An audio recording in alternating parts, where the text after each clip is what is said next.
Baik, izin mulai. Langsung mulai aja. Langsung mulai. Soalnya kan udah dikenal. Oke, Assalamualaikum warahmatullahi wabarakatuh. Bapak, Ibu, saya grogi ya terus terang ya. Izin saya mulai sharing Bapak dan Ibu. Saya sebenarnya mau disclaimer dulu.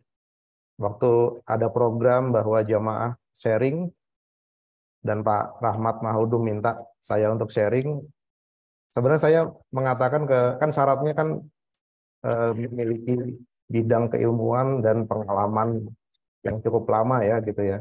Sehingga yang saya katakan pada Pak Rahmat Mahudum adalah bidang saya itu sebenarnya IT Project Management, Pak. Jadi saya S1-nya di IT, S2-nya di IT Management for Business, Sistem Informasi Manajemen for Business. Kemudian dari pertama kerja itu saya langsung masuk project sebagai seorang programmer, kemudian naik sampai akhirnya menjadi project manager. Dan saya pernah di PMO juga. Saya pernah mengalami project itu dari inisiasi, bahkan dari mencari project sampai closing, bahkan sampai diteruskan ke manage operation, itu pernah saya lakukan. Kemudian saya pernah mimpin project yang dimana projectnya saya sendirian, sampai satu project yang satu lantai gedung itu tim saya semua, itu pernah saya lakukan. Yang isinya berbagai macam kebangsaan ya, dari berbagai macam programmer, ada DBA, ya macam-macam lah. Sehingga yang saya tawarkan ke Pak Rahmat Mahudum pertama kali adalah bagaimana kalau saya sharing tentang IT Project Management. Tapi ternyata Pak Rahmat meminta saya sharing tentang LinkedIn Kung, Bapak. Jadi cukup aneh ya, saya punya pengalaman 25 tahun di IT Project Management, kemudian yang diminta justru yang 5 tahun terakhir yang saya kerjakan, yaitu LinkedIn Kung ini gitu. Nah, jadi singkat cerita, saya di LinkedIn Kung ini kenal pertama kali itu tanggal 23 Desember tahun 2017. Itu pertama kali saya kenal LinkedIn Kung waktu saya ajak keluarga saya berlibur di Kota Malang. Kalau saya berlibur di sebuah kota, saya pasti cari alun-alun. Karena saya suka alun-alun, Pak. Jadi saya nginep di alun-alun, paginya saya jalan di alun-alun Kota Malang itu hari Sabtu pada saat itu, dan ada orang yang sedang melakukan kegiatan senam seperti ini. Saya ikut, ternyata enak di badan. Selesai senam, saya ajak ngobrol instrukturnya gitu ya. Kebetulan yang ngobrol sama saya, yang handle ngobrol sama saya itu yang instruktur yang waktu itu termasuk muda, mahasiswi ya. Jadi ngobrol sama saya sama istri. Begitu tanya-tanya, ternyata dia anak Depok, lagi kuliah di Malang. Jadi begitu dia tanya, Bapak tinggal di mana di Depok? Depoknya mana Pak? Demak Pesona. Oh, saya tahu rumah Bapak. Oh, kok bisa tahu? Saya anak Depok Pak, SMA saya SMA 3 katanya gitu. Belakang sini kan. Terus saya tanya, di Depok di mana nih ada yang seperti ini? Jawabannya pada saat itu di Depok belum ada LinkedIn-ku. Jadi belum ada. Oh, kalau saya mau belajar kemana? Ke Jakarta Selatan. Akhirnya dibukalah daftar Sasana ya. Kalau think tankku namanya Sasana kan. Daftar Sasana di Desember 2017 itu. Dan memang Depok belum ada pada saat itu. Adanya ada di paling dekat yang ditulis di situ ya, Cinere dan Ragunan yang paling dekat. Saya protes kan, Cinere ini Depok deh, saya bilang gitu. Oh enggak Pak, Cinere mendaftarkan sebagai Jakarta Selatan, bukan sebagai Depok. Bilangnya begitu. Jadi terserah Bapak mau pilih Cinere atau pilih Ragunan. Kalau buat saya pada saat itu tol belum jadi kan ya, lebih dekat ke Ragunan dari sisi jarak. Kalau ke Ragunan saya cuma 20 menit, kalau ke Cinere mungkin bisa 1 jam. Dan harus lewat Ragunan juga. Gitu. Sehingga saya bilang saya ke Ragunan aja deh. Akhirnya dikasih kontak person, saya belajar di Ragunan tentang LinkedIn Kung ini, belajar LinkedIn Kung dari Januari 2018 ya, karena tahun baru itu libur mereka, jadi sekitar minggu kedua Januari saya bergabung di situ, ya happy lah ya, cukup senang. Saya bawa istri sama mertua saya bawa gitu ke setiap minggu ke Ragunan, setiap Sabtu kalau nggak salah. Dari situ timbul juga rasa keinginan gitu ya, kok mau belajar LinkedIn susah banget, harus ke Ragunan, pulang pergi gitu ya. Perginya 20 menit, pulangnya bisa hampir 1 jam karena macet ya. Paginya kan belum macet kan. Muncul satu keinginan di diri saya bahwa bagaimana kalau kita buka di Depok, sehingga orang Depok itu nggak usah jauh-jauh kalau mau belajar LinkedIn gitu. Cukup di Depok aja. Nah, itulah sejarahnya kenapa kita mulai buka ya. Sehingga kami kontak Wow. Ketua Sasana yang di Ragunan, IKPLN Peduli Sehat, Pak Hisban Ahmad. Dan bulan Juli kami diumumkan bahwa ada pelatihan instruktur.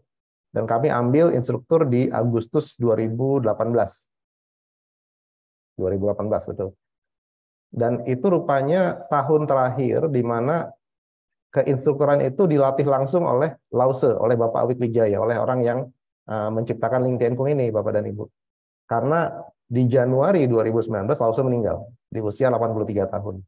Jadi saya adalah angkatan terakhir yang masih dilantik oleh Lause, instrukturnya. Dan istri saya mengambil instruktur itu di tahun 2019, bulan Maret kalau nggak salah. Dia adalah angkatan pertama yang dilantik oleh penerusnya Ling Tian Kung, yaitu Bapak Shen Peldo.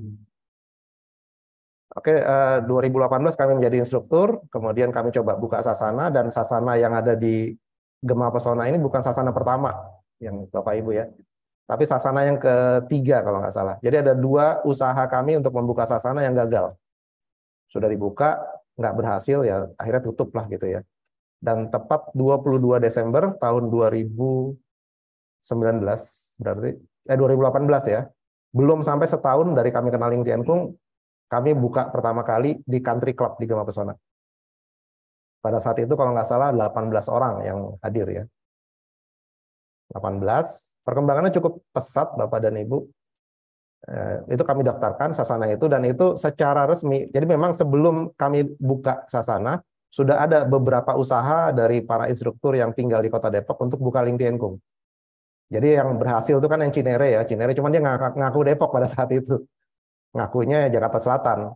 Dan ada beberapa yang udah coba buka, tapi nggak berhasil gitu ya.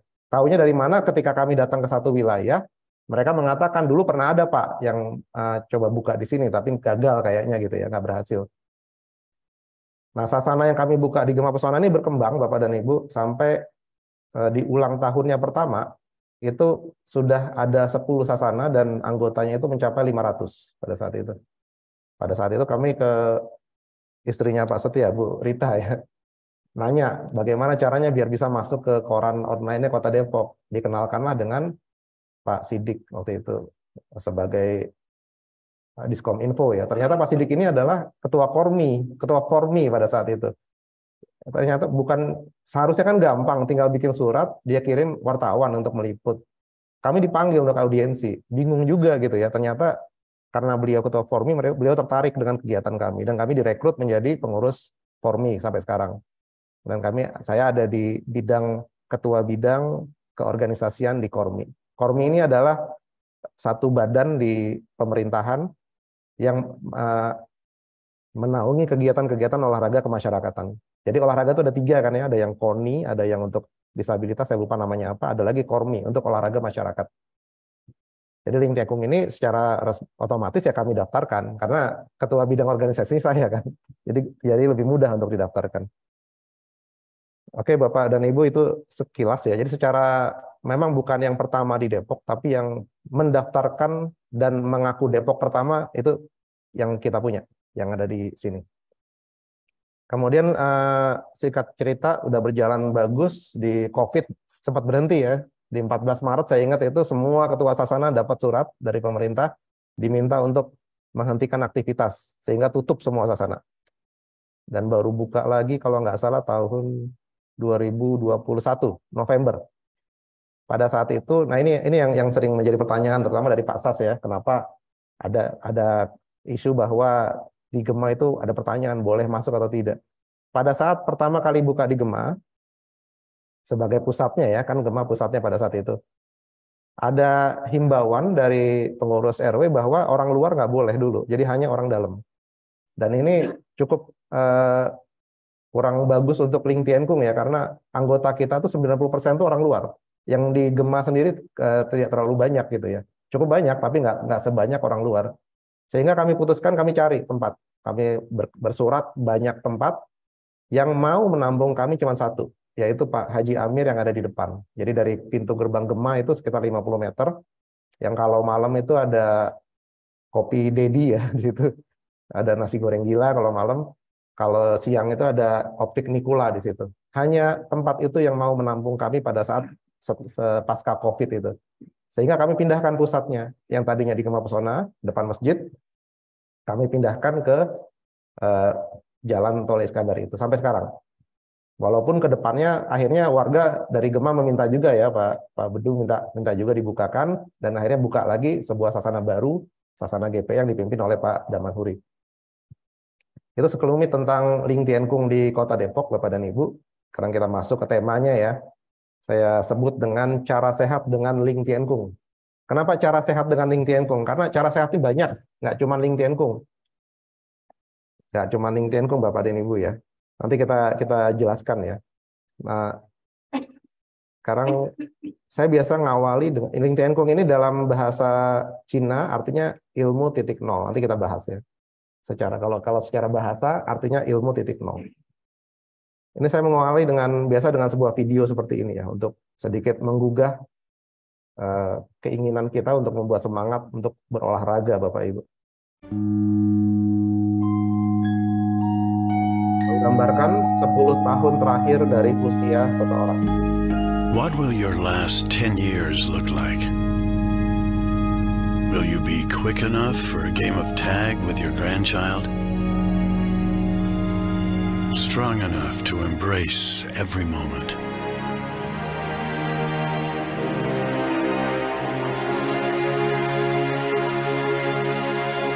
Will you grow old with vitality? Or get old with disease?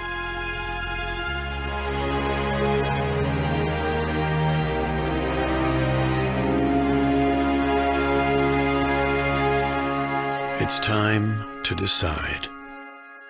Oke Bapak dan Ibu, video ini ada dua sisi ya. Sisi yang sebelah kiri, benar ya kiri ya. Itu adalah kehidupan 10 tahun seseorang ya. Digambarkan orang yang sama ya, teman dengan dua skenario yang berbeda. Sebelah kiri yang sehat, sebelah kanan yang sakit. Jadi disebutkan bahwa bagaimana 10 tahun terakhir Anda dalam kehidupan, apakah Anda cukup punya energi, cukup sehat untuk bisa bermain dengan anak cucu, bisa berlibur, bisa menikmati hobi, atau sedang berjuang melawan penyakit. Dan dikatakan di pesan terakhir ini adalah waktunya untuk memilih bagi dan Bapak Ibu. Tentunya ini untuk sebuah ajakan untuk memiliki gaya hidup sehat ya Bapak dan Ibu ya. Sekarang saya akan masuk dulu ke satu materi, sebuah pertanyaan yang mungkin bisa dijawab dalam hati. Jika Anda sakit, apa yang Anda lakukan? Apa yang akan Anda lakukan? Di slide berikutnya saya akan mengutarakan yang biasa dilakukan oleh masyarakat ya Bapak dan Ibu ya. Beberapa tindakan yang bisa dilakukan oleh masyarakat jika sakit.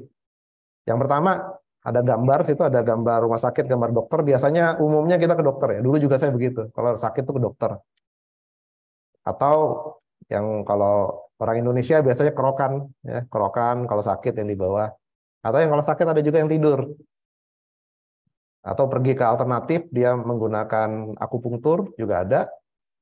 Ada yang beli obat nggak lewat dokter gitu ya, ke apotek atau ke warung, karena udah biasa langsung beli obat aja. Itu bahaya ya, nggak boleh ya Bapak Ibu ya. Obat itu hanya boleh diminum dengan anjuran dokter. Jadi jangan beli obat sendiri. Dan lebih parah lagi ini Bapak Ibu, ini dulu saya ya. Kalau sakit saya Google. Kalau sakit saya googling. Self diagnose ya, mendiagnosa diri sendiri. Akhirnya ya, nggak bener lah. Jadi ada banyak saran dari Google, semua diikutin. Dan nggak puguh gitu akhirnya ya. Tidak dibimbing oleh ahlinya. Ini juga tidak disarankan Bapak dan Ibu ya. Kalau yang ke dokter itu yang memang disarankan sih sebenarnya. Ke orang-orang yang memang ahli di kesehatan. Ini adalah yang biasa dilakukan masyarakat, dan ini pilihan, dan mungkin ini pilihan Anda Bapak dan Ibu. Kalau kami memilih cara sehat dengan Ling Tian-kung. Ini hanya sebuah pilihan, bukan satu-satunya cara. Kedepan akan saya share kenapa kami pilih Ling Tian-kung sebagai cara kami untuk menjaga kesehatan. Pertama kita ulas dulu tentang apa itu Ling Tian-kung di sini. Sekilas tentang Ling Tian-kung. Ini gimana ngecilinnya ya? Oke, Ling Tian-kung ini diciptakan oleh Bapak Awik Wijaya. Jadi orang Indonesia keturunan China yang sudah 3 generasi lahir di Indonesia. Nama Cinanya Fu Longshui, sudah meninggal. Beliau ini atlet Bapak dan Ibu, peraih medali emas PON kelima cabang olahraga lompat jauh di zaman Pak Karno ya waktu itu ya. Jadi waktu dia lagi jadi atlet itu mengalami cedera di lutut karena lompat jauh kan, sehingga dia tidak bisa maksimal berolahraga. Beliau ini ahli sastra, jadi memang profesinya itu setelah menjadi atlet adalah guru bahasa Mandarin, jadi memang ahli.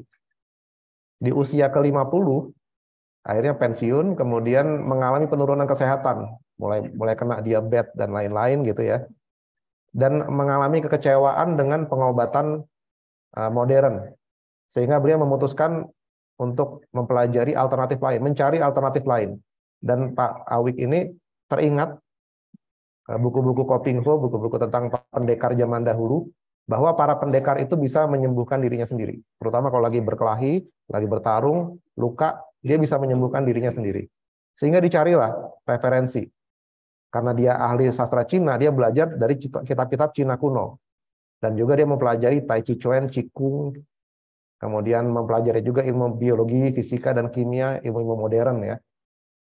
Setelah 20 tahun, akhirnya ketemulah dengan sebuah gerakan ya, beberapa gerakan yang diambil memang dari bela diri, yang beliau beri nama Ling Tian Kung. Ling Tian Kung ini artinya ilmu titik nol. Jadi apa ilmu Ling Tian Kung ini? Nah, Bapak Vijay perlu dipahami bahwa ketika beliau menulis buku itu usia sudah 70 tahun lebih. Sehingga mengalami kesulitan mungkin dalam mengetik gitu ya. Sehingga yang menuliskan itu anaknya. Jadi beliau mengucapkan, anaknya yang mengetikkan. Kalau kita lihat di buku Ling Tian Kung, beliau nulis bukunya baru tingkat dasar Bapak Ibu, karena yang tingkat lanjutan keburu meninggal. Jadi ada buku seperti ini yang ditulis oleh Bapak Awik Beja. Bapak dan Ibu bisa dapatkan lewat Ketua Sasana yang di GPE ya, lewat Pak Damanhuri, kalau memang berkenan ingin baca. Jadi di situ definisinya itu ada 8 Bapak dan Ibu. Dan 8 ini, 6 itu bicara masalah energi Qi, energi prana, energi Qi ya. Saya nggak bahas yang energi Qi, saya ambil 2 poin yang tidak membicarakan energi Qi. Karena energi Qi ini panjang penjelasannya, muter-muter sampai ujungnya dibilang energi Qi adalah sesuatu yang abstrak. Saya teringat oleh dosen-dosen saya, juga oleh atasan saya, kalau saya menulis, dikatakan, kalau kamu menulis dan kamu nggak bisa jelasin, mendingan tulisannya dia cabut, dihilangin gitu kan. Makanya saya nggak tulis di definisi pada sharing kali ini ya. Yang saya ambil cuman teknik olah gerak ototnya saja. Jadi Ling Tian Kung ini adalah diambil dari 8 poin itu, sebuah ilmu pengetahuan. Jadi Bapak Awik Wijaya mengatakan bahwa Ling Tian Kung ini ilmu pengetahuan tentang teknik-teknik gerakan yang memiliki efek bukan hanya dapat mengatasi keluhan-keluhan kesehatan, melainkan juga menyembuhkan pada tingkat dasar. Lalu kemudian meremajakan organ tubuh pada tingkat lanjutan. Jadi di sini kita bisa paham bahwa Ling Tian Kung ada dua tingkat ya. Tingkat dasar yang dikenal di lapangan sasana, tingkat lanjutan yang mungkin dikenal beberapa sasana atau beberapa koordinator mungkin hanya membolehkan para instruktur yang melakukan ya. Kalau di Depok silakan, kalau Bapak dan Ibu ingin belajar tingkat lanjutan silakan, tapi dengan syarat tingkat dasarnya sudah rapi dulu ya. Artinya sudah secara fisik sudah sembuh ya. Pertama kali ini setelah 20 tahun penelitian diajarkan di masyarakat di bulan Agustus tahun 2004 di kota Surabaya. Jadi lahir Surabaya, Ling Tian Kung adalah asli Indonesia. Lahir di Indonesia dan belum bisa keluar negeri. Pernah beberapa kali ada orang latihan di luar negeri, tapi belum pernah ada sasana berdiri di luar negeri. Semoga dari kota Depok ini, dari Gema Pesona, bisa lahir Ling Tian Kung, sasana Ling Tian Kung di luar negeri ya, suatu saat nanti ya. Jadi setelah 2004, 2 tahun itu perkembangannya pesat rupanya. Sehingga Bapak Awik Wijaya merasakan perlu untuk membina instruktur. Nah, sehingga pertama kali ada pelatihan instruktur itu 25 Oktober tahun 2006. Saya pindah ke slide berikutnya. Ling Tian Kung memiliki misi agar supaya mereka yang selama ini belum pernah mendengar tentang Ling Tian Kung atau ingin mempelajari dapat mempelajarinya di sasana Ling Tian Kung yang terdaftar resmi dan dapat menerapkannya di kehidupan sehari-hari. Misi Ling Tian Kung adalah making people healthy. Jadi Ling Tian Kung ini hanya secara resmi hanya boleh diajarkan di sasana Bapak dan Ibu ya. Jadi tidak disarankan belajar dari YouTube, apalagi setelah belajar dari YouTube belum mengambil instruktur buka sasana, tidak dianjurkan sama sekali. Tidak dianjurkan ya Bapak dan Ibu ya. Jadi untuk mewujudkan misi Ling Tian Kung dibentuklah organisasi untuk mengatur semua gerakannya itu. sebagai lembaga yang menjadi wadah Ling Tian-Kung. Dinamakan MPET 2 Ling Tian-Kung. Ketuanya adalah Brigjen Polisi Purnawirawan Dr. Andes Edi Prawoto SH, M.Hum, yang menjabat sebagai Rektor Universitas Bayangkara, Surabaya. Masih menjabat sampai sekarang. Ling Tian-Kung memiliki 2 tingkatan yang diajarkan di Sasana. Di buku ini tuliskan 3, tapi memang yang ketiga tidak diajarkan. Lausenya sudah keburu meninggal, jadi belum terlalu banyak yang bisa. Jadi saya cuma sebut 2 yang ada di sini ya. Yaitu tingkat dasar untuk penyembuhan dan tingkat lanjutan untuk peremajaan. Ling Tian-Kung ini unik Bapak dan Ibu. Cara pengembangannya itu sederhana sekali. Biasanya kalau induk olahraga lain, induknya itu pusatnya tuh minta setoran kan. Ada uang inisiasi atau uang pangkal, ada uang bulanan ke setiap sasana atau setiap sanggar perkumpulan. Itu normal ya terjadi ya. Di Ling Tian-Kung nggak minta sama sekali Bapak dan Ibu. Jadi kalau kita datang untuk ngambil instruktur, yang pertama itu ada ketua sasana yang merekomendasikan dulu. Jadi diminta belajar dari sasana. Kemudian datang ke Surabaya, hanya di Surabaya bisa ngambilnya.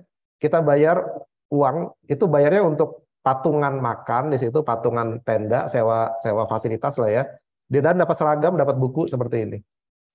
Jadi semuanya kembali ke kita. Ilmunya sendiri dibagikan secara gratis gitu, nggak ada biaya. Dari mana pertanyaannya Ling Tian-Kung bisa memiliki biaya operasional kalau nggak ada uang pangkal sama iuran bulanan?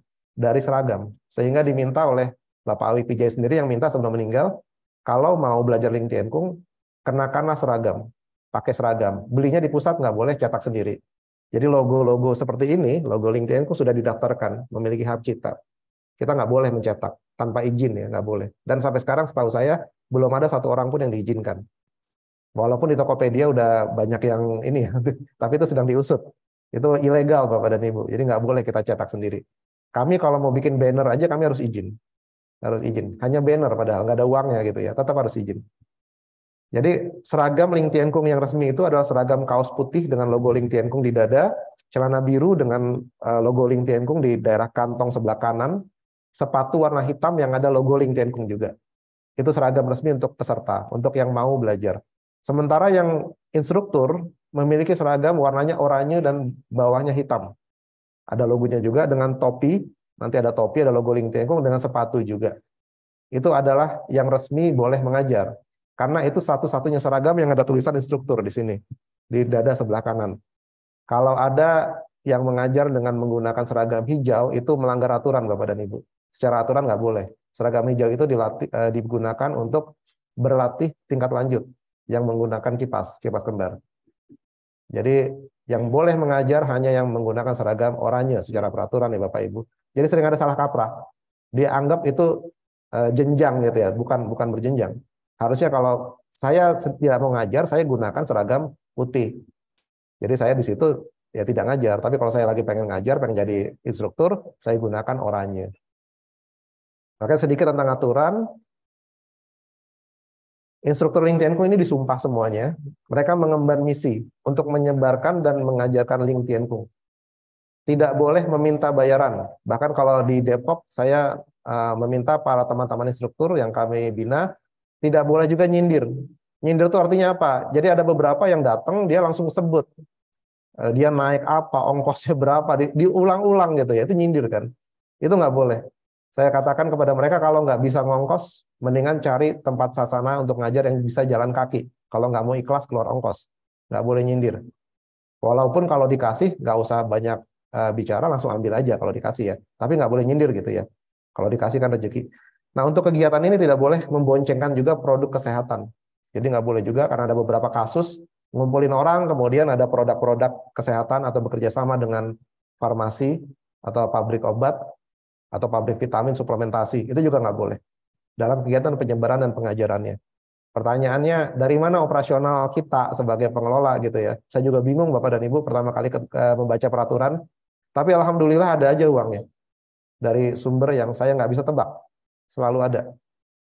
Yang saya ingat pertama kali buka sasana memang saya taruh uang di situ, karena saya minta tolong sama istri kan, istri bilang, gimana kita butuh sound, kita butuh, bahkan waktu itu country club itu sebelum masjid meminta pindah ke masjid, di country club itu bayar pada saat itu.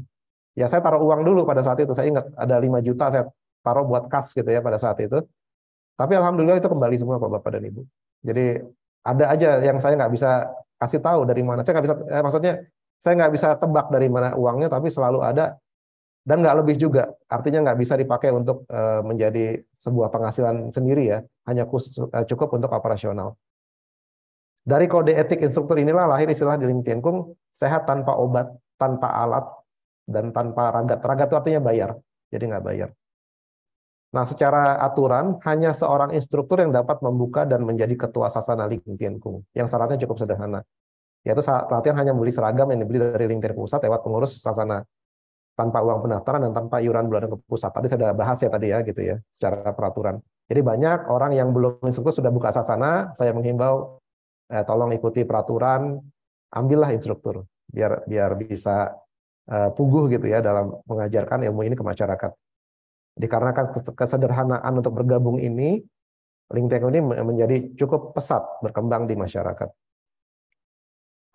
Ling Tian Kung ini ada dua gerakan Bapak dan Ibu, yang trademarknya Ling Tian Kung ini yang benar-benar kegiatan baru, itu adalah olah gerak baru yang ditemukan oleh Bapak Awik Wijaya ini, namanya 44 anus.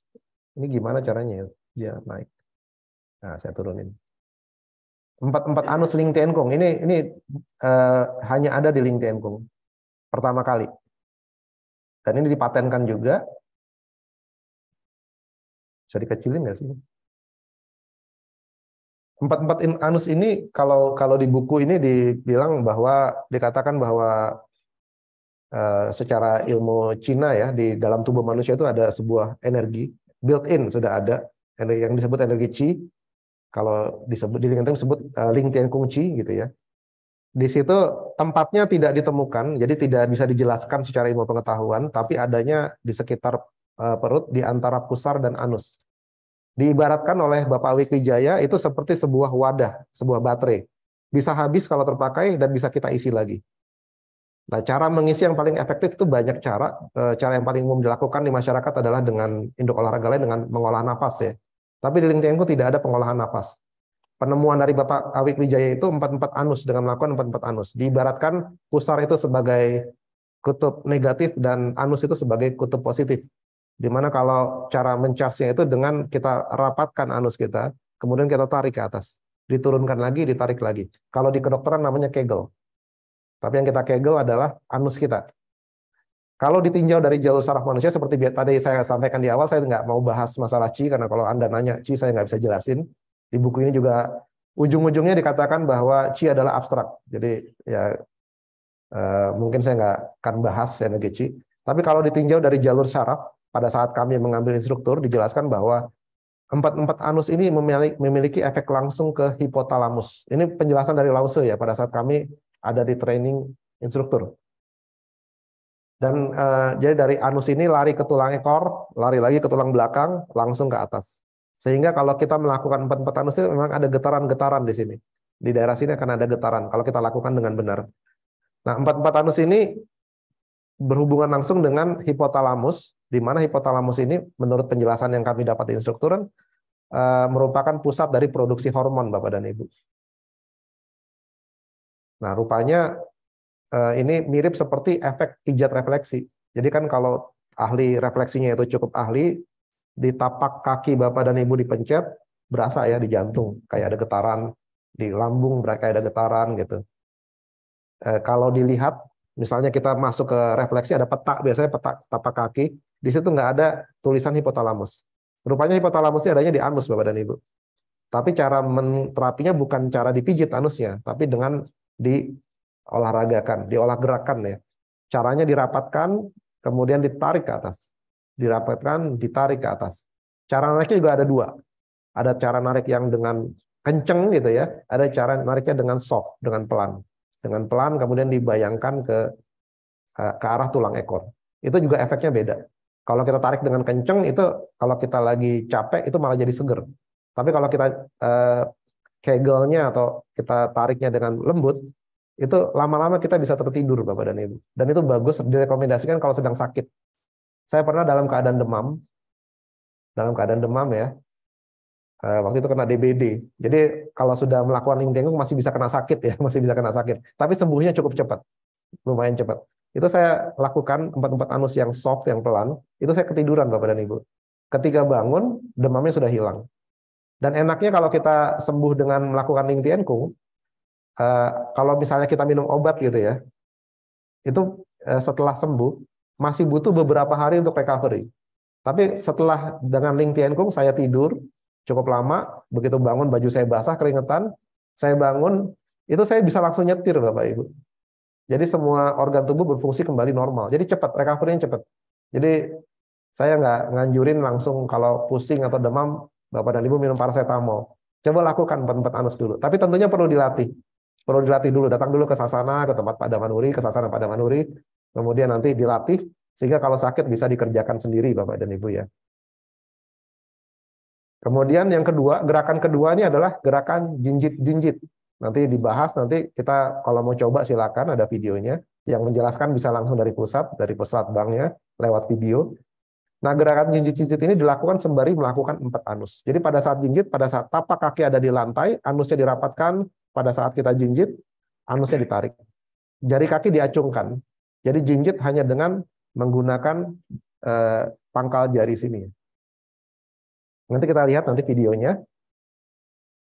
Yang khasnya pada saat melakukan jinjit, betis ini terasa kemeng sampai pegel, di atasnya pegel. Jadi kemeng, dan memang itu tujuannya gitu ya. Betis ini adalah otot yang cukup besar di tubuh kita. Kalau nggak salah nomor 2 ya. Nomor pertama kan paha yang besar ya. Nomor 2 betis.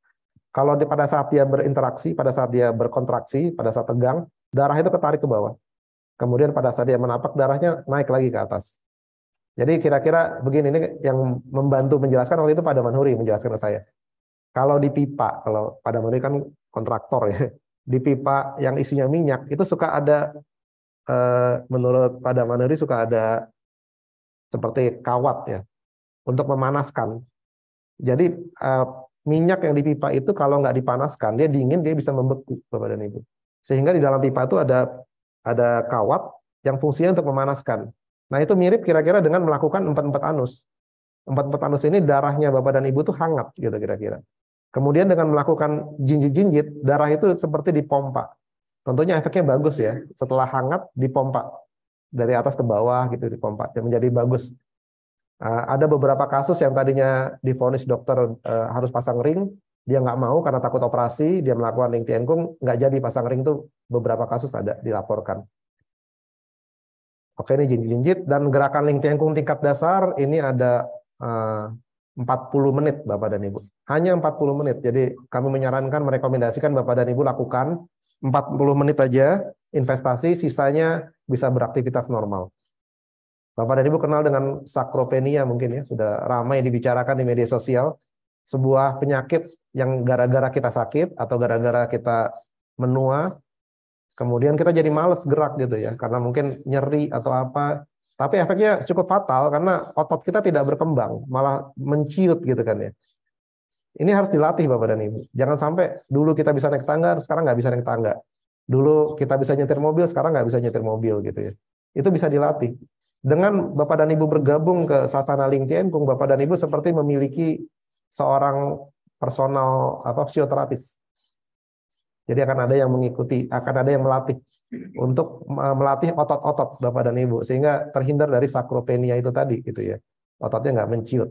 Tentunya saya pernah baca juga, pernah ikut seminar dan banyak ya membicarakan masalah longevity ya, masalah umur panjang. Pada saat umur panjang, misalnya Bapak dan Ibu ditakdirkan memiliki usia lebih dari 55, tapi sudah tidak bisa bekerja, tidak ada satu perusahaan pun yang mempekerjakan kan ya. Kalau dosen mungkin bisa ya. Tapi kalau Bapak dan Ibu sakit nggak bisa itu mencari uang lagi. Padahal di atas 55 masih tetap butuh biaya. Uangnya nggak ada. Makanya perlu sekali Bapak dan Ibu sehat. Jadi bisa melatih skill baru, entah berdagang, entah apa untuk cari uang gitu ya. Kalau nggak sehat kan nggak bisa gitu ya. Jadi mari bergabung ke Ling Tien Kung agar bisa tetap sehat, tetap fit, tetap bisa berproduksi, tetap bisa. Ujung-ujungnya Indonesia ini bisa masyarakatnya sehat sejahtera lah gitu ya kira-kira. Oke Bapak dan Ibu, ini tentang gerakan Ling Tien Kung tingkat dasar. Selanjutnya video ya, ini ya. Ini adalah yang disiapkan Puslapbang, gerakan-gerakan yang bisa dipelajarin di YouTube. Jadi yang saya rekomendasikan yang dari pusat.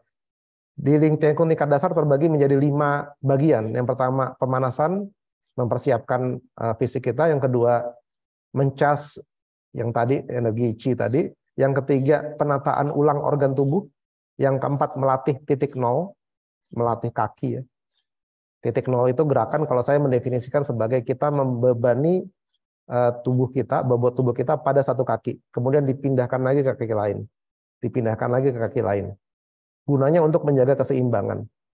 Ketika kita sudah menua, banyak sekali, bertambah usia kita, banyak sekali permasalahan di lutut, Bapak dan Ibu. Kalau lutut bermasalah, ini bisa dilatih lagi kelenturannya.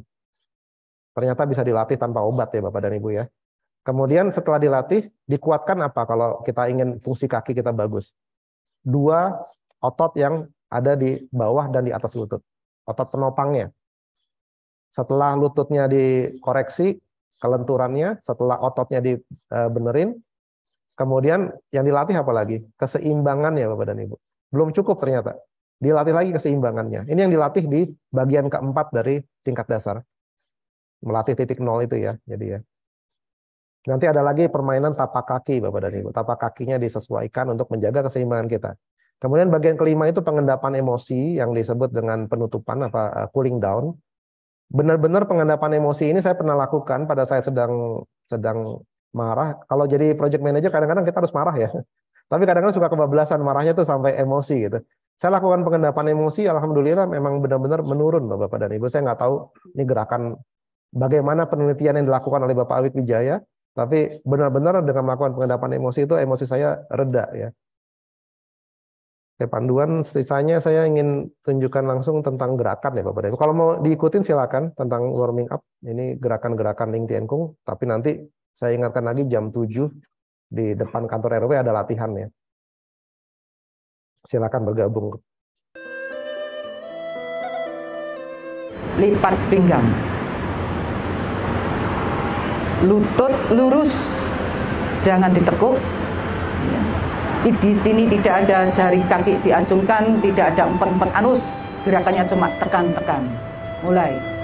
1, 2, 3, 4, 5, 6, 7. Yang diterapi adalah otot belakang lutut yang di sini. 2, 3, 4.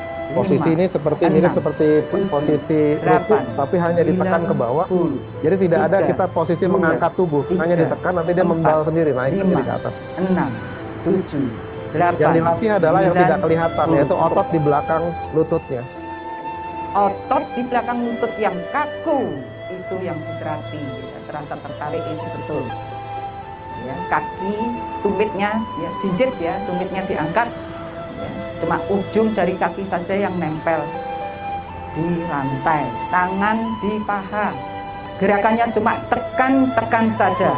Ya, tujuannya di sini untuk menerapi sendi dan otot di lutut. Ya. Kita mulai. 1, 2, 3. Yang diterapi 4, adalah lututnya 5, Bapak dan Ibu. 6, 7. Bukan kita 8, jongkok rendah. 9, Tujuannya bukan 10, jongkok rendah 2, mungkin, 2, tapi kita melatih 3, lutut. Nanti 4, akan ditunjukkan 5, 6, bagaimana kalau 7, tidak bisa jongkok. 8, Karena bukan 9, targetnya turun cukup. rendah. Ya. Perhatikan bagi peserta baru, kalau lutut ada masalah, ya, jangan belajar jongkok dulu, tapi jongkok seperti coba diperagakan, ya, ya, begini ya, ya, kocok-kocok. Ya. Oke, ini yang diajarkan kalau lututnya masih bermasalah. Ya. Jadi sangat aman untuk lutut Kalau yang bisa bermasalah jinjit, kalau atau nggak tulang bisa paha nggak atau masalah. punggung aman, cukup Ya. aman.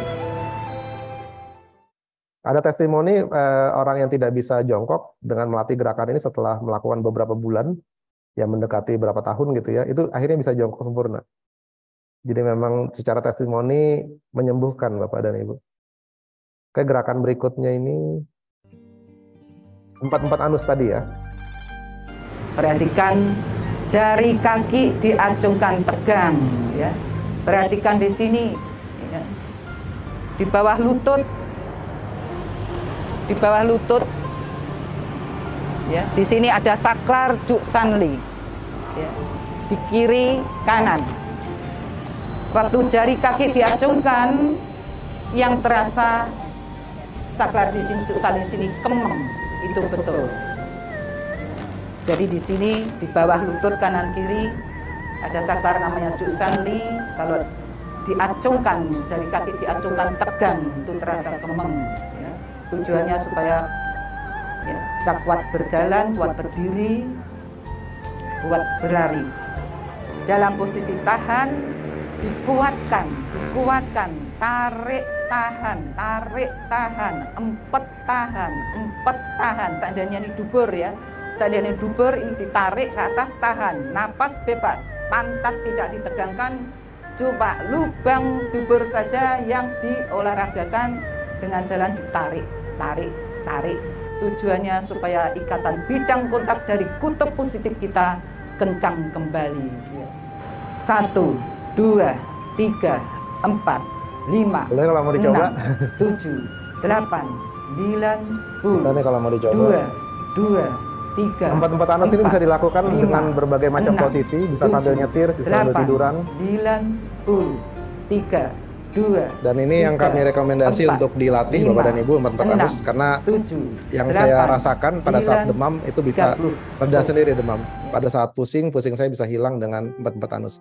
Jadi saya nggak perlu minum paracetamol. Tarik tahan, tahan bersamaan jinjit, anus ditarik tahan. Mulai 1, 2, 3.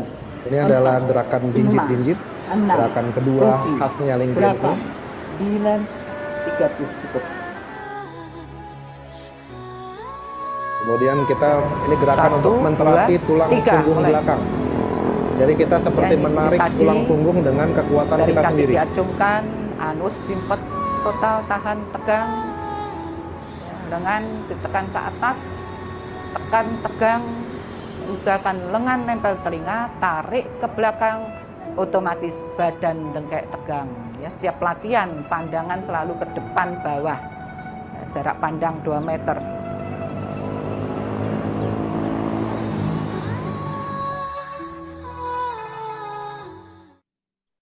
Gerak legong ini untuk dipercaya Gerak bahwa bisa legong. menurunkan kimia darah ya. Ya, Di sini kalau diperhatikan ada tegang itu yang ditegangkan ya, adalah 5 perhatikan di sini. kedua belah tangan. Ya. Lengan bagian atas kaki dan ya, anus. yang di sini jangan ditegangkan. Ya. Yang ditegangkan adalah pangkal telapak tangan. Ya, pangkal telapak tangan yang ditegangkan. Jadi bukan lengan bagian atas, tapi pangkal. Di sini jari kaki diacungkan tegang, anusnya juga diempet, total ditahan tegang. Ya, reaksinya perhatikan. Ini kremeng-kremeng ya, di telapak tangan terasa kremeng seperti ada magnet. Ya, lama-lama hangat-hangat panas.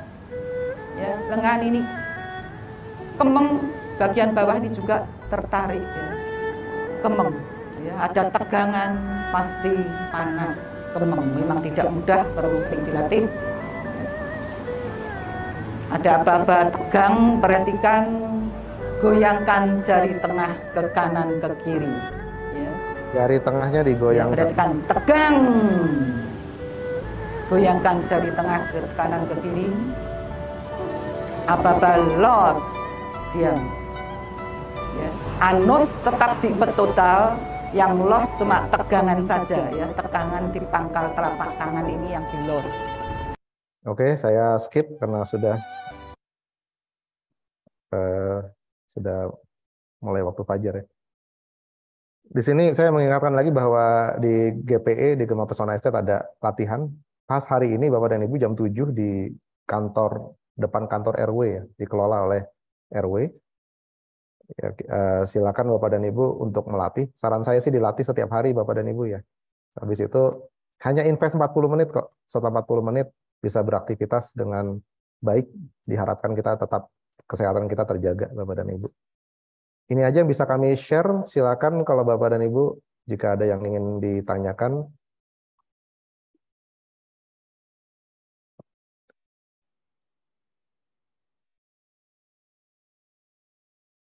Ya, makasih Pak Dial. Kalau Bapak Ibu ada pertanyaan, dipersilakan. Oh, Pak Asmi. Ya, silakan Pak. Senior saya di Excel. Kenapa? Senior saya. Terima kasih Pak Dial paparannya. Eh, mau nanya, kalau buat saya yang lutut saya bolak-balik cedera ya, bermasalah saya sejak dulu lah, sejak zaman hobi lari jarak jauh dulu. Nah, itu seperti apa itu? Eh, apa latihannya nanti ya? Karena saya lihat bakal berat banget untuk lutut gitu. Kalau lihat latihan tadi yang di tes itu tuh berat ternyata ya. Saya lihat di sini di ini. Walaupun istri ikut, tapi saya enggak pernah nanya-nanya seperti apa latihannya sebenarnya selama ini. Buat lutut aja Buat tanya. lutut Pak ya. Itu seperti apa? Udah pasang pen belum Pak? Ada pen nggak? Nggak, Enggak. masih murni ya, nggak ada besi di situ ya? Enggak ada. Oh, Enggak ada alhamdulillah. pakai pen ya, tapi kalau melipat akan berat ini. Kalau seperti latihan kayak tadi. Terima kasih, Pak. Oke, baik Pak. Dulu waktu saya masih fresh graduate, beliau udah manajer di Excel. Terus keluar ke liring dunia, ke luar negeri beliau. Oke, sama Pak Herman juga ya. Oke, Bapak dan Ibu, jadi gerakan di Ling Tian Kung ini, yang tadi gerakan jinjit-jinjit itu, kalau kami diajarin di struktur itu bisa mengisi ulang cairan sinovial. Jadi memang khasnya Ling Tian Kung ini untuk mengembalikan fungsi kaki. Di filosofi Cina itu kalau kondisi kaki kita kuat, kita bisa bergerak ke sana kemari dan menjadi orang yang mandiri gitu ya. Jadi kunci kekuatan di Cina itu rupanya kaki. Makanya mereka sangat fokus pada mengembalikan fungsi kaki menjadi kembali bisa berfungsi. Fungsi kaki tentunya lutut Bapak dan Ibu. Gerakan yang direkomendasikan yang pertama tentunya 4-4 anus. Kemudian disertai 4-4 anus ini dengan gerakan jinjit-jinjit. Di lutut kita ini ada cairan sinovial yang pada saat usia kita di atas 40 sudah mulai produksinya sudah mulai berkurang. Kalau kita melakukan gerakan seperti jinjit, itu sama seperti mengisi ulang lutut kita. Jadi kalau Bapak dan Ibu bermasalah dengan sholat, misalnya yang terutama yang duduk ya, duduk masalah, saya merekomendasikan 15 menit sebelum azan, itu jinjit dulu. Jinjit-jinjit dulu, gerakan Ling Tian Kung ini, disertai 4-4, lakukanlah sekitar 100 kali gitu ya. Nanti insya Allah sholatnya jadi lebih enak. Jinjitnya tadi, yang tadi. Jadi nanti ikut Pak ya, jam 7 ya. Jadi jinjit itu jari kaki itu pertama diacungkan, jari kakinya berdiri. Kemudian pada saat tumit kita menapak di tanah, anusnya kita rapatkan dulu. Kemudian kita angkatnya setinggi yang Bapak Ibu bisa. Setinggi yang Bapak dan Ibu bisa. Kalau masih muda tentunya tinggi sekali ya. Dan ini pasti pegel, karena memang pegel yang dicari. Setelah tinggi, begitu diangkat, anusnya ikut diangkat juga, ikut ditarik ke atas. Kemudian diletakkan lagi ke lantai, jangan dihentak, perlahan hentakannya, karena hentakan yang ada di tumit akan langsung ke jantung nanti. Jadi jangan digebuk-gebukan gitu ya. Letakkan perlahan, anusnya juga diturunkan, tapi masih rapat. Jadi seperti itu dilakukan terus. Rekomendasinya sih dilakukan di luar, kalau latihan itu 300 kali dilakukan, di luar itu direkomendasikan melakukannya 1000 kali. Dicicil. Jadi mungkin 100, 100, 100 sampai akhirnya dari bangun tidur sampai tidur lagi 1000 kali. Insya Allah itu nanti lututnya bisa balik lagi Pak gitu ya. Kalau belum bisa jongkok, semua gerakan jongkok jangan sampai bawah. Jadi parameternya kalau yang saya ajarkan adalah tulang punggung kita ini tetap tegak. Kita juga nggak mau bisa jongkok tapi nanti membungkuk gitu kan ya. Jadi tetap tegap. Jongkoklah serendah mungkin yang tulang punggungnya masih tegap. Itu rekomendasinya seperti itu. Menjawab Pak. Tapi tentunya harus dilatih ya Pak ya, dilatih nanti dibimbing oleh instruktur. Jadi nggak usah khawatir Bapak dan Ibu, kami anggota Kormi, jadi kami juga mengerti bahwa olahraga itu harus ada unsur BBTT-nya itu terpenuhi ya, baik, benar, terukur, dan teratur. Sehingga instruktur ini akan mengawasi. Instruktur tahu kok kapan Bapak dan Ibu capek, dan kapan akan diminta berhenti tahu. Jadi tahu gitu ya, jadi nggak akan dipaksa sampai nanti terjadi hal-hal yang nggak diinginkan itu, insya Allah sudah di training lah. Setiap Rabu kami ketemu dan kami berlatih lagi instrukturnya itu. Jadi penting sekali untuk berlatih itu ke sasana yang resmi terdaftar yang diawasi. Terutama yang terdaftar di Kormi, karena yang mengawasi cukup banyak ya Bapak dan Ibu. Oke, ada lagi yang mau ditanya Pak? Mas Bud.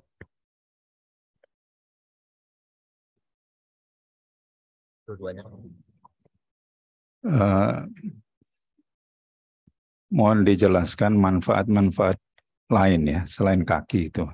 Misalnya mungkin jantung atau ya mungkin yang penyakit-penyakit orang-orang tua ini kan, diabetes dan sebagainya. Kira-kira ada nggak kaitannya ke sana?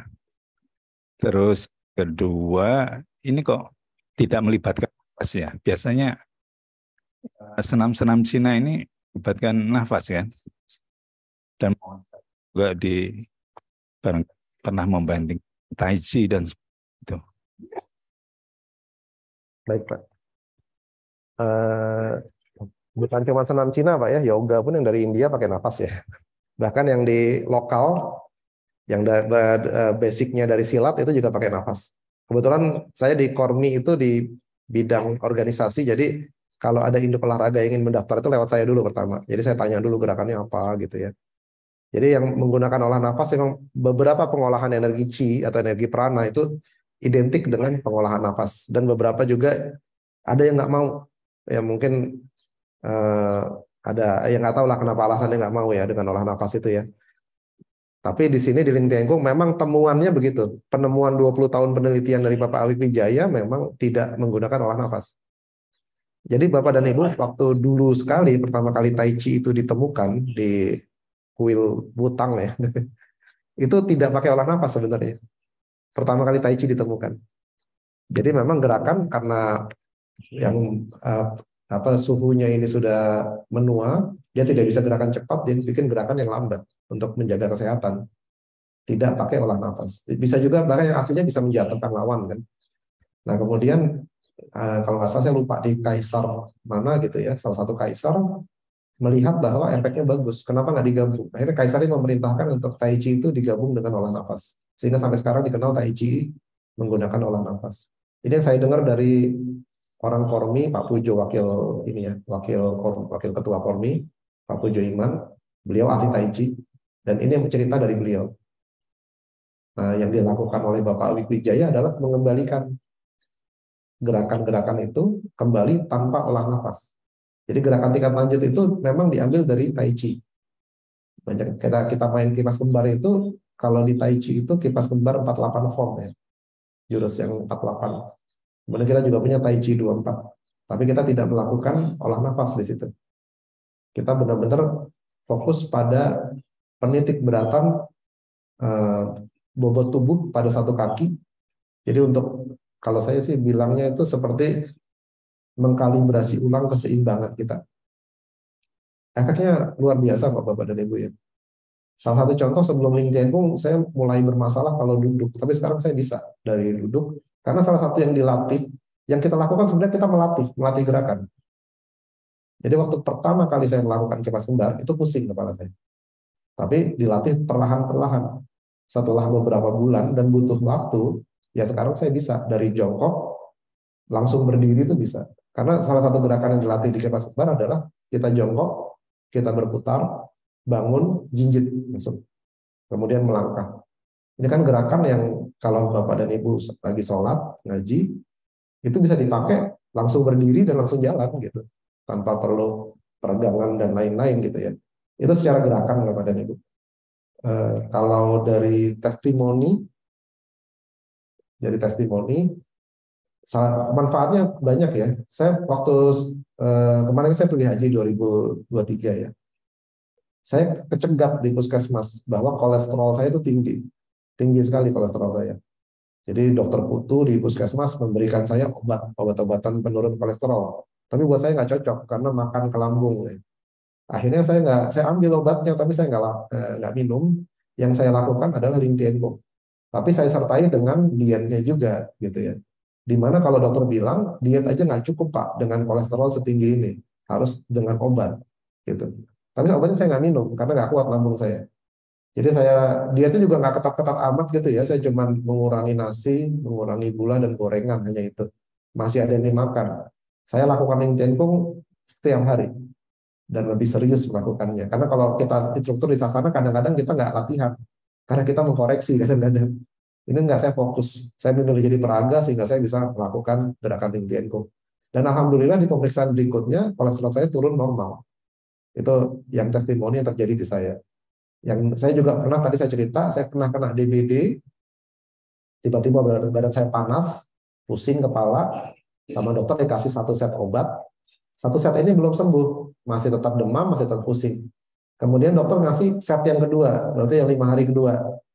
Tapi karena yang pertama itu minum obat nggak enak badan saya, jadi saya putuskan nggak minum obat itu. Yang saya lakukan 4-4. Saya nggak tahu kenapa pada saat saya kena demam saya lupa sama link TNComm, padahal saya instruktur ya. Tapi yang kedua saya ingat, jadi saya lakukan 4-4 sampai saya tidur, bangun-bangun badan saya keringetan dan saya tidak pusing lagi, tidak demam lagi, bahkan saya bisa langsung nyetir setelah bangun, setelah tidak demam itu ya, bisa langsung nyetir, bisa langsung makan nasi padang. Jadi udah kembali normal seperti tidak pernah sakit sebelumnya gitu Bapak Ibu. Demikian juga kalau terlambat makan, kemudian pusing gitu ya, itu saya lakukan 4-4, itu nanti hilang sendiri pusingnya gitu ya. Itu kalau yang ringan-ringan ya. Mungkin dari Pak Damanuri bisa juga cerita ya tadi kalau nggak salah setelah kena COVID ada penurunan ini, tangannya nggak bisa ke belakang, tapi dengan dilatih sekarang tangannya nggak bisa ke belakang. Bahkan sekarang udah bisa main kipas, tai chi kipas, udah bisa jongkok, bisa bangun, ya, macam-macam yang bisa digerakkan. Apalagi yang sakit ya, yang pasang ring nggak jadi banyak Pak, yang pasang ring nggak jadi banyak. Kemudian yang mengaku jongkok nggak bisa jongkok sekarang udah bisa banyak juga.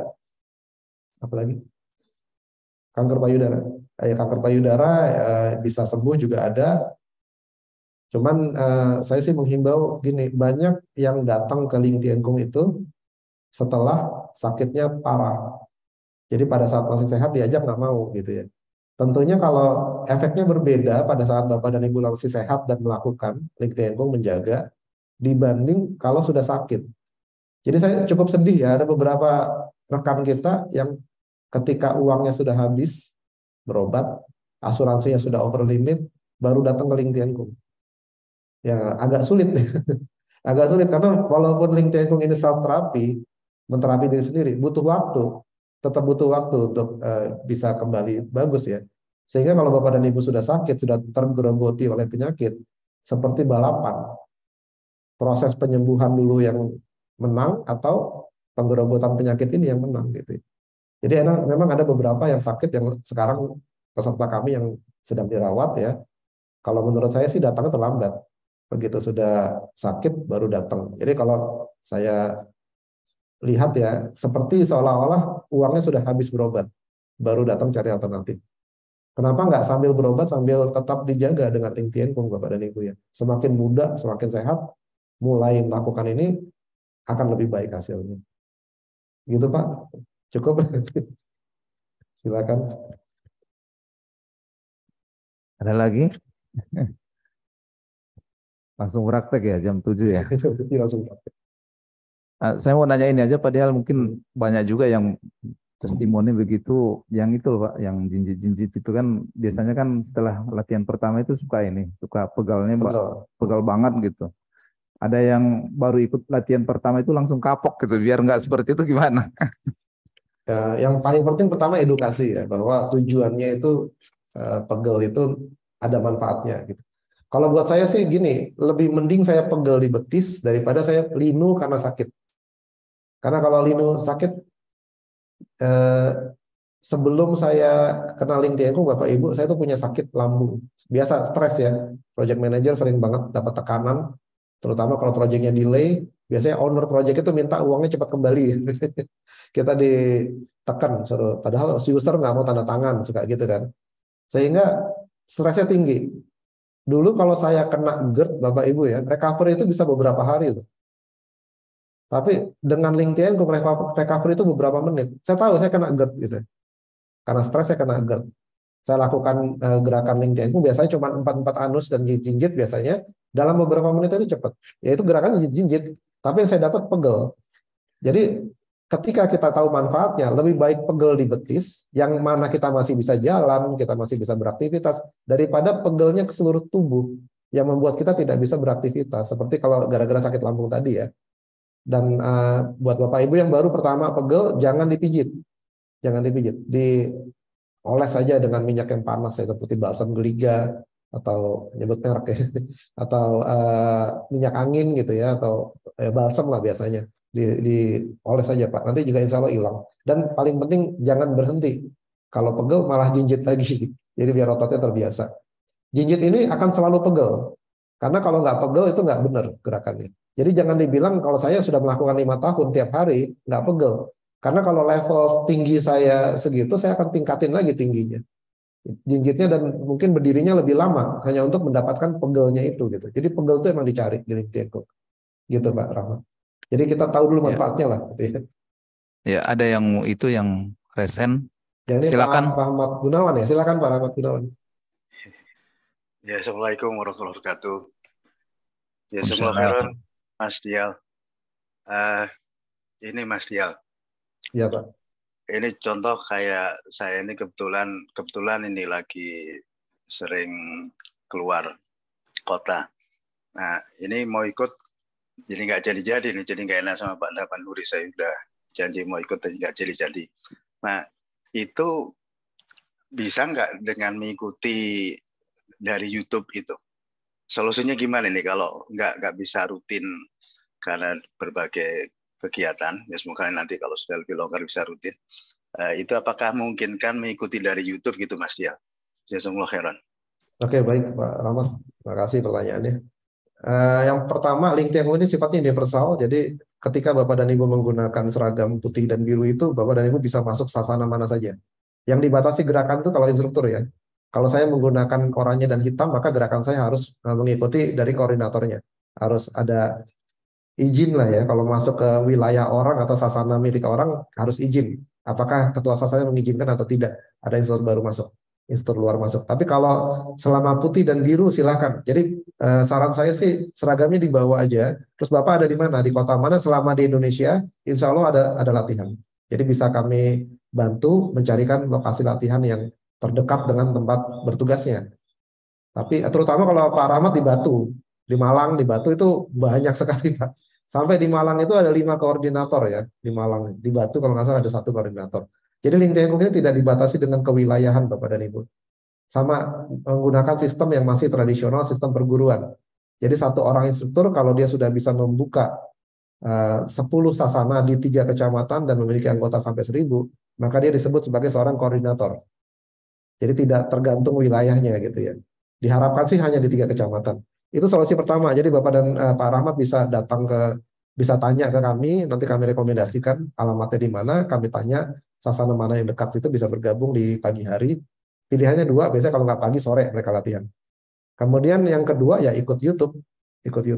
Dan ada lagi sekarang ini semenjak COVID ada beberapa pengurus sasana, beberapa koordinator yang mengadakan latihan via Zoom. Itu juga bisa. Jadi seperti induk saya, tempat saya belajar dulu, IKPLN itu mengadakan latihan Zoom. Itu kalau nggak salah hari Kamis ya, Kamis sama hari apa gitu. Nanti saya bisa kasih jadwal latihan Zoom-nya. Itu alternatif yang bisa dilakukan. Kalau Zoom tentunya nggak ada tingkat lanjut. Biasanya setelah Zoom mereka ada dialog tentang kesehatan, ada bahasan kesehatan, topik-topik kesehatan atau topik tentang motivasi atau psikologi ya biasanya tuh ada gitu loh. Begitu Pak Rahmat bisa menjawab mungkin? Ya, alhamdulillah. Jazakumullah khairan Mas Dial. Ada lagi Bapak Ibu? Cukup?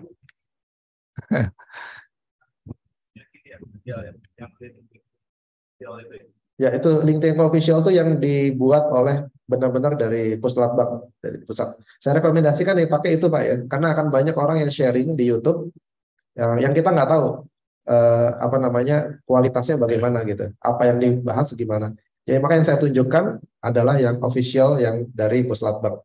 Dia ada Ling Tieng Kung Official di YouTube, ada juga di Instagram. Instagramnya juga ada. Kayaknya Facebook nggak ada deh kayaknya. Facebook nggak ada ya? Nggak ada. Jadi mana ada Instagram sama YouTube. Ketua kita, pembina kita yang dari Ling Tieng Kung, dari Bapak Awik Wijaya diturunkan bukan ke anak tapi ke cucu yang masih milenial. Jadi ke depan diharapkan bisa banyak sasana-sasana virtual ya, sehingga bisa menjangkau masyarakat lebih luas lagi. Tapi kelemahan sasana virtual itu koreksinya nggak ada, koreksi gerakan karena virtual. Jadi memang tetap disarankan sih kembali ke sasana, dikoreksi rutin lah, ketemu sama kayak kita gitu ya, paling nggak seminggu sekali sholat Jumat ke masjid gitu ya. Sisanya kalau mau sedih, walaupun kalau nggak bisa sibuk bisa sholat sendiri tetap sholat gitu kan. tapi paling nggak seminggu sekali datang ke masjid ikut pengajian gitu kan, ya sama kira-kira. Jadi silahkan lakukan setiap hari di rumah, tapi tetap ada luangkan waktu untuk mengkoreksi gerakan, datang ke sasana ketemu instruktur yang resmi. Oke, Pak. Ya, Pak Kahar ada lagi? Cukup ya? Ya, mungkin demikian Bapak Ibu. Terima kasih Pak Dial untuk sharingnya. Semoga di Gema juga semakin banyak ini murid-muridnya, dengan bergabung dengan STI. Saya lihat udah tambah banyak nih pesertanya. Jadi alhamdulillah STI juga yang biasanya di hari yang lain latihan udah bergabung juga. Jadi sama-sama peserta Lintengkung gabung juga di STI, STI gabung di Lintengkung. Lumayan banyak saya lihat sekarang pesertanya. Mungkin demikian Bapak Ibu. Terima kasih atas atensinya. Semoga kita bisa latihan ya langsung di kantor RW ini. Bentar lagi jam 7. Jadi masih ada 1 jam untuk persiapan. Kita sudahi ini sharing dari Pak Dial pagi ini. Terima kasih Pak Dial. Sekali lagi kita tutup dengan apa nih? Kafaratul majelis juga ya, karena kita ini kegiatan dari masjid kita. Kita tutup dengan doa kafaratul majelis. Subhanakallahumma wa bihamdik asyhadu an la ilaha illa anta astaghfiruka wa atubu ilaik. Assalamualaikum warahmatullahi wabarakatuh. Salam. Saya live ya Pak Rahmat ya.